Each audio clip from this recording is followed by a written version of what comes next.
Hello friends, हमारा जो आज का टॉपिक रहेगा वो रहेगा कि पेरेंट्स का उनके किड्स के प्रति अनकंडीशनल लव होना चाहिए। बाय एंड लार्ज प्रैक्टिकली आजकल हम कहाँ मूव कर रहे हैं। आई थिंक पेरेंट्स आजकल बच्चों को एक अकोमोडिटी की तरह ट्रीट करते हैं, as if they bought a product, और उसके अलावा वो उस प्रोडक्ट के ऊपर उसकी गारंटी और वारंटी के ऊपर काम करना शुरू कर देते हैं। एक चेकलिस्ट बना लेते हैं और जो अपने बच्चों के ऊपर इम्पोज करते हैं कि आपको ये 10 काम करने हैं, you should fall in all these 10 activities, then only I love you. I think which is really wrong.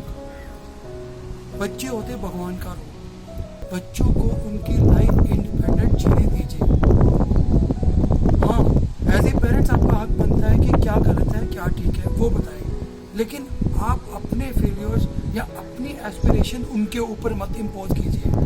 मेरी आपको हम्बल रिक्वेस्ट है। और दूसरा, अगर हम गार्डन में जाते हैं, अगर आपके घर पे अगर नीम का पेड़ ही पैदा हुआ है और अगर आप चाहें कि आप उस नीम के पेड़ से अनार निकाल लोगे, वो पॉसिबल नहीं है, क्योंकि उस बच्चे की खुद की अपनी आइडेंटिटी भी है, अपने उसके खुद के ट्रेड्स भी हैं, अपना खुद का इंटरेस्ट भी है। तो प्लीज आप फोर्स मत कीजिए।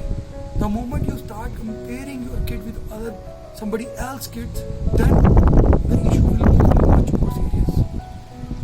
दूसरा, आप अपने बच्चों को हमेशा इंस्ट्रक्ट करते हो, ये करो वो करो। कभी आपने ये सोचा कि instead of instructing them you should be part of that activity? अगर आप कोई असाइनमेंट देते हो तो खुद भी साथ में लगो। अगर वो पढ़ते हैं तो साथ में बैठ के उनकी पढ़ाई के साथ उनकी हेल्प करो। अगर वो किसी स्पोर्ट्स में इंटरेस्ट रखते हैं तो try to be involve yourself in that activity, other than art, sports, music. Just hiring someone for your kid to impart that training will not work.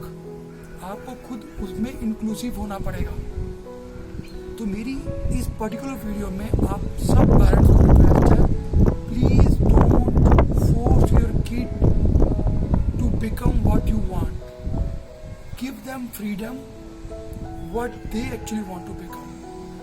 एक अनकंडीशनल लव रखो, उसको प्लीज नाप तोल करना बंद कर दीजिए। Thank you.